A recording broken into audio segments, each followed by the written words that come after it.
Hello and welcome back to Cal's Corner. I'm Cal, a gunner who likes talking about Arsenal and football in general. And today, well, probably 12 hours ago, we got the Fabrizio Romano, I wouldn't call it a bomber, but update. And I'll show you guys here that everyone's been going crazy about. And it's Viktor Gyokeres' priority is to join Arsenal this summer, despite calls from Manchester United in the recent weeks. Gyökeres always an option amid Sesko talks with no deal sealed so far. Arsenal keep assessing the situation. United remain keen but believe the deal is now unlikely.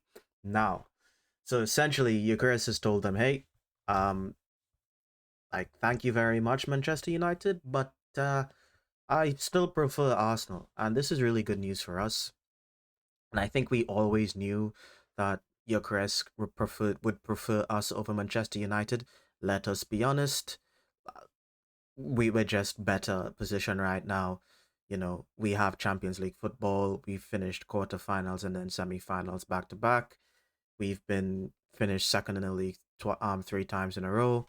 And if he has any interest in, securing some major honors in the near future in top flight football, well, you come to Arsenal Football Club. He's 27 years old. It's not like he's a kid who has the time to help Manchester United rebuild. By the time he's like even from an optimistic standpoint, if he, you know, helps Manchester United rebuild and they're back on top, that's probably going to take 2 to 3 years. He'd be, 29, 30 years old. So, yeah, Arsenal was always going to be the one that he picked. At least that it was inferred. Now, this is what makes this so strange, right? Because most people would assume or infer that Arsenal would be his, preferred choice, like using, context clues and common sense.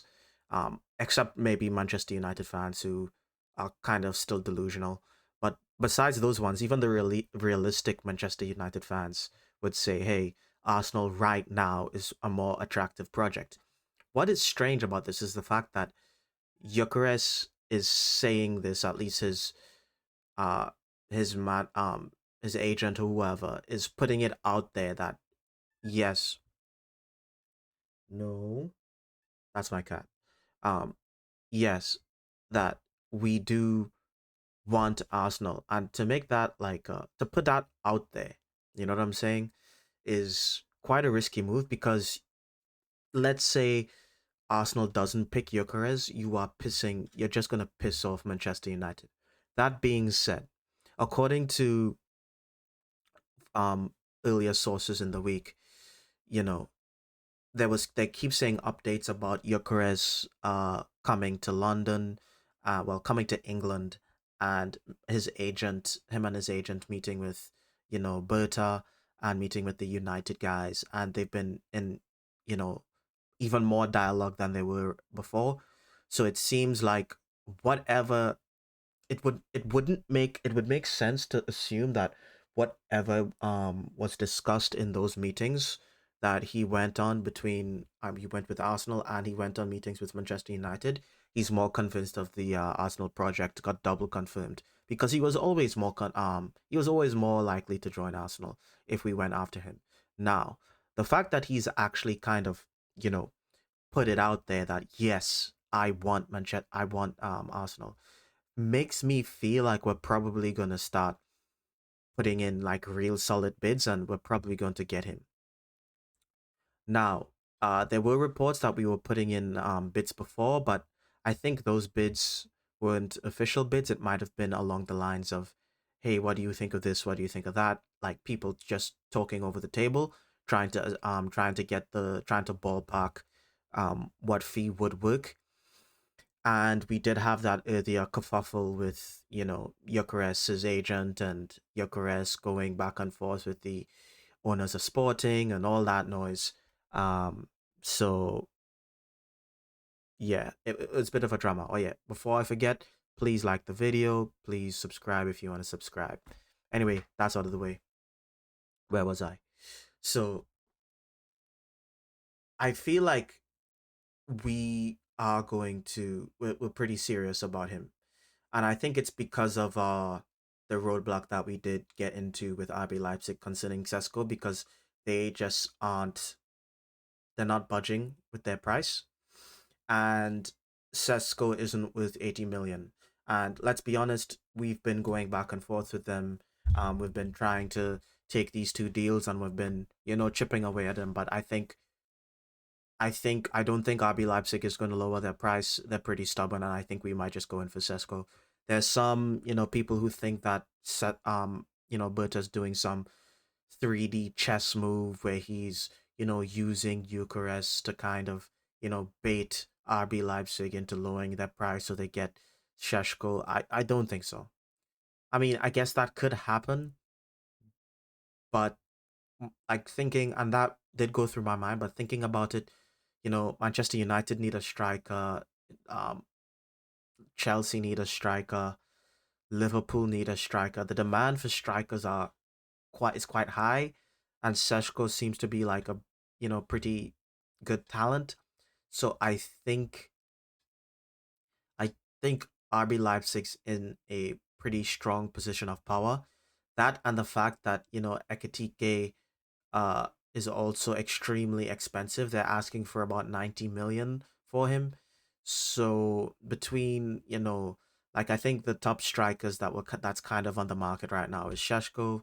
There's Sheshko, there's Eucharist, there's Ekatike, who's kind of getting priced out at the moment. There's also Oshiman, whose salary is going to be exorbitant. So and no one's really going in for him. So the striker market is kind of dry. So RB Leipzig is in a position of power. So I don't think we can really do anything to like force their hand. So I really hope that we do end up getting Eucharist because he is the win now guy. And yes, some people believe that Sheshko has, the highest ceiling, but higher ceiling for who? Not like what I'm saying. And when I mean for who, I mean these crop of players aren't going to stick around and wait for Sesko to develop. And I'm going to be honest here. Sheshko's probably not going to be better than Bukayo Saka. He's probably like I'm talking about when I'm talking about I'm just talking about good for position. So, Bukayo Saka is one of the best right wingers in the world. Saliba is one of the best center backs in the world. You know, Gabriel has like pushed and he's one of the best center backs in the world. Declan Rice is one of the best midfielders in the world. Like we have very good players and they're entering their prime and well we're in win now mode. And Sheshko isn't unless Sheshko becomes even if Sheshko becomes Erling Haaland, like it's going to be very hard to build a squad that's as good as the one that we have right now. It took a lot of work and a lot of years, so we need them to leave. Like if they were to leave Arsenal, we need them to have like a trophy under their belt. You know what I'm saying? And if we want them to stay, winning trophies is the way that we convince them to stay. You know what I'm saying? So, Viktor Gyokeres is just seems to be the better option. So, that's the update so far. There was a rumor going around that, if RB Leipzig didn't lower their price by the 15th, that we would just press on with someone else. I live in Australia. It's the 15th here. It's probably 4:41 p.m. So it's June 15th pretty much everywhere else in the world. Um So we'll see. Maybe when I'm sleeping, we might get confirmation that we've put in a proper bid for Victor Gyokeres, and it's a here we go, maybe, because the player, whatever we negotiate with the player, he wants us. I think he's the right guy. Uh, do I think we get Seshko? I think getting Seshko on Eucharist would be absolutely fantastic. But I don't think we do that because we just need someone on that left wing. And I don't, as much as I like Sesko, I don't want to see him on the left wing. And I don't want to see Eucharist on the left wing. Like, just get me a proper left winger, get me a proper striker. If we get Sesko on Eucharist, I want Sheshko coming off the bench for Eucharist and Sheshko to be building up and more experience playing in the cup games, and maybe starting a couple games here or there. Uh, yeah. So that's how I feel about the situation. Um, like United fans that are super shocked that Gyökeres chose Arsenal. Like, reality check, please. Like, you guys, like, if you guys actually got Champions League, it could have been a thing because of your manager and you're playing in Champions League for a big club, but you guys lost to Spurs in the final. You're 15th. It is what it is. Unless someone's like a super mega fan like Cunha, you're probably you're probably gonna lose out to some of the bigger clubs right now. Anyway, that's it from me. Please like the video if you like it. Please subscribe if you want to see more, and I'll see you next time.